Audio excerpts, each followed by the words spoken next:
You need to be sincere. Look at what black men are going through in this country. Systematic exclusion. So with that being said, champ, the reason why black men are systematically excluded, even though they are between 140 and 150, probably even more, but let's give it a lenient number, 140 and 150 race-based laws, which makes race relevant in this country when it shouldn't be. We should be looking at character, the soul of a person, the actions of a person, the results that person produces. But the reason why black men are excluded systematically in South Africa, even though there are policies set up to get them to win, is simply because there are corrupt politicians that made you believe that because they've got nice slogans, that they are actually there for you. However, you need to understand something, and myself too, that the government isn't God. God is God.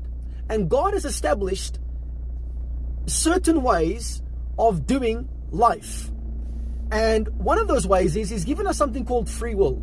The power to choose, the power to decide. So I'll give you two examples. Here's individual number one and individual number two. Individual number one, they use their free will to rebel against God, to disobey God, to sin against God, to get drunk, to get high, to watch porn, to have sex with somebody who isn't their wife, impregnate so many different girls. And by the way, this is happening cross-culturally. Not just black people, it's happening with white people, Indian people, Asian people. It's cross-culturally. It's happening. Why? Because there's something called sinful nature, right? So that's person one. Person two is like saying, you know what? I'm done sinning against God.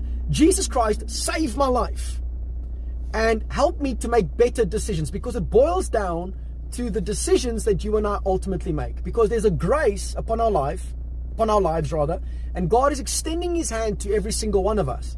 Black people, white people, Indian people, colored people, Asian people, Nomaganjani. He's extending His help towards us.